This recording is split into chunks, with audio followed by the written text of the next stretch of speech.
Tell me about life, Chris. I'll tell you How's about life life. treating you? Life is depressing as shit, man. And that's both a statement about life and the movie Life. Starring Ryan Reynolds and Jake Gyllenhaal. Sort of. So you saw it. I didn't. I really, I've seen trailers in front of just about every movie we've seen this past month. Yeah. And still have really no desire to see that movie. I don't think you need to, ultimately. Right. It's like Alien. The original Alien. It definitely had an Alien vibe to it. It's very much. In the It's very much got an Alien feel to it. It's very bleak, but somehow Alien is an even more positive movie.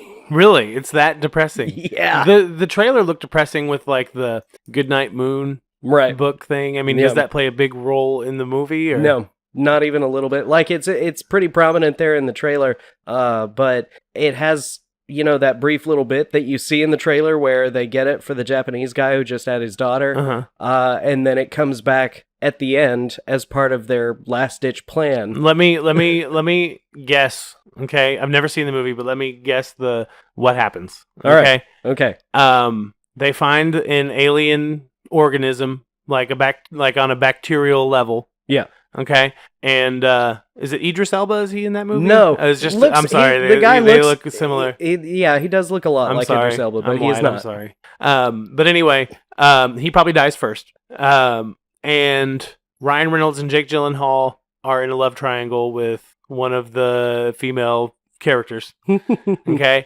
And I'm just coming this off the top of my head. Right. I've never even seen it. Yeah. The life starts growing, and they find out that it's like, it wants to survive. That's its based instinct. And they decide that, if it reaches the planet, that the human race is doomed. Okay. And so they try a few things that don't work, and people die. And it's just going to end up probably being Ryan Reynolds, Jake Gyllenhaal, and maybe one or two girls left on the spaceship. And I think, since you said this movie is bleak and depressing, I think they all die at the end to save the planet. So, what did I get wrong? Almost all of it.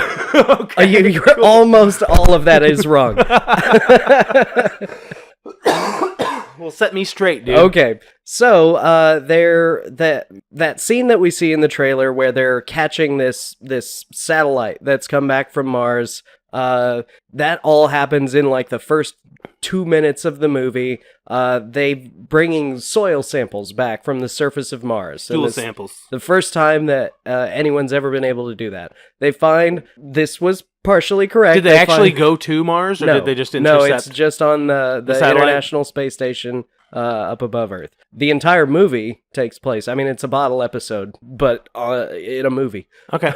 So they're all on the space station exclusively. They find a tiny little single cell microbe in this dirt. Okay. The black guy, who's I guess he's the Idris Elba light lookalike. Yeah, but I guess he's like the life scientist, the biological scientist, whatever. I don't know like any of their titles. He's the smart one. He's the one that manipulates the conditions to give this thing, this tiny little cell, life again. So he did it. Yeah, it is entirely his fault. Okay. So yeah, it grows over the course of like 2 weeks. It gets to the size of like a person's hand. You see it in the trailer. It breaks the black guy's hand. Mm-hmm. But that's because there was a malfunction in this habitation chamber that they had it in that caused it to go into like a stasis mode. So the black guy gets in there with a little electric prod, and he's trying to get it to come out of its stasis, and it does, and it grabs his hand, wraps So around basically it. he just pokes it? Yeah, with a he stick. pokes it with a little electrified stick, and it comes back to life, snaps onto his hand, breaks it, and he passes out from the pain because like his hand is dead. It's limp as shit. It's just covered in fucked. blood. Yeah, it's fucked to all hell. The thing is smart enough to use that electrified prod to poke a hole in the rubber glove that they were using to manipulate it, and it gets out. And Got so out. that black guy he's unconscious. He's floating there in that room. The life, which they call Calvin, like at the very beginning of the movie, like they picked a school and the school voted on it, and the school was Calvin Coolidge Elementary School or whatever, so they call it Calvin. All right. So I will refer to it from now on as Calvin. Calvin, for some reason, there is a rat, like just in another case in that room, and it's just kind of suspended there, and it doesn't do anything. You just see it in all these shots, and then its exclusive purpose in the movie is to be devoured by Calvin immediately. So they're freaking out. Like, everybody's watching all this through the sealed doors and stuff, and they're like, we got to get him out of there. What are we going to do? And so This could go bad. this is going very bad already. So Ryan Reynolds goes in, like, he's like taking the initiative. He goes in. I'm going to save the day. He pushes the black guy out. They pull him out just in time, and Calvin is trying to get to the door so it can escape. They shut the door, and Ryan Reynolds is still trapped in there. I'm gonna go into spoilers now. Spoilers. So spoiler alert for you if you haven't seen Life. Spoilers from here on, because we can't talk about how depressing this movie is without diving into We get spoilers. it. Spoilers. Ryan Reynolds dies immediately. Oh, shit. Yeah. That was unexpected. Yeah.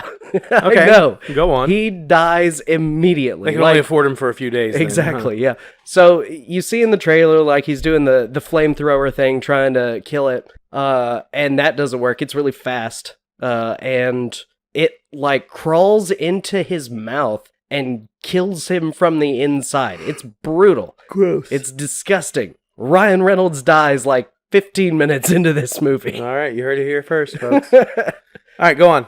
The flamethrower that he was using sets off the fire suppression systems, and Calvin gets into the ducts through the fire suppression system, and it's in the ship. So they're all freaking out. The black guy's hand is broken. He's still unconscious. Everybody else, they find out that it's been subsisting by devouring the coolant in the space stations. So it's getting hot. Yeah. So it's getting hot. Communications is down. They can't contact Earth. They managed to get out a partial message saying it's out. It's dangerous. We cannot let this thing get back to Earth whatsoever. And then, their message gets cut off. And it proceeds to systematically kill everyone in the crew until it's just Jake Gyllenhaal left and one of the female scientists. Okay. So I was close to being right Yeah. on that part. Everybody dies in spectacular fashion. One of the people dies by drowning inside their spacesuit. Okay. Like, Calvin gets into the spacesuit, ruptures a line, and the helmet starts filling with, like, water or coolant or something. Like, that person drowns inside their spacesuit. This movie is brutal and depressing, but it's pretty good. So their last-ditch plan is to use the lifeboats, the escape pods on the space station, because it's on a descending orbit, like, it's gonna crash into Earth. Their only attempt to not get this thing onto the planet is to trap it in one of those things. So Jake Gyllenhaal, like, sacrifices himself. He puts himself in one of those pods. He lures it with these little oxygen light things, and gets stuck in this pod with the thing. He launches. The girl gets in the other escape pod. She's launching to try to get back to Earth. And Jake Gyllenhaal's plan is to do his best to manually pilot that thing out of Earth's orbit and just go into deep space. Okay. That's his plan. One of the pods hits some space debris from the space station that's taken a lot of damage, like, shit's crashed into it, like, there's pieces of it floating all around. One of the pods hits it, and the other pod makes it safely back to Earth. But then you find out it was Jake Gyllenhaal's pod that got knocked back down to Earth, and the other one got knocked out into deep space. So What's-Her-Face is just flying into deep space, dying slowly and screaming. He's got the thing that's been consuming him, and some fishermen find it in the Philippines or something, and Earth is fucked. I love movies that have such horrible, terrible endings. Right? It's like The Mist. Yeah. Oh god, that movie's fucking just terrible.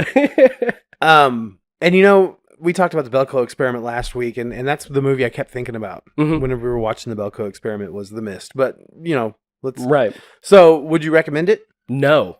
No? I mean, I enjoyed it. It was horrifying and bleak and disturbing. It's not a bad movie in any sense of the word, but if you have Feelings. like feelings, like if you have empathy for life, if you don't want to see this horrifying, depressing ending, maybe don't go see it, but it is pretty great. So you might want to go see it. Now I'm actually, after you told me, because I said I wasn't really interested in watching it, but now I kind of want to see it just because it ends on such a downer. I love movies like that. Yeah, I do love a good downer ending, and that's kind of there's why not I'm enough like, of those. that's why I'm on the fence about whether I would recommend this. I probably wouldn't recommend this to most people, but to people who do like downer endings, yeah, definitely go watch this. Okay, all right. Because there is still a whole bunch of stuff that I didn't mention in this, because I am trying to keep it fairly brief. Right. So, cool. So, have you seen Life, people? Let us know in the comments below, and we'll move on.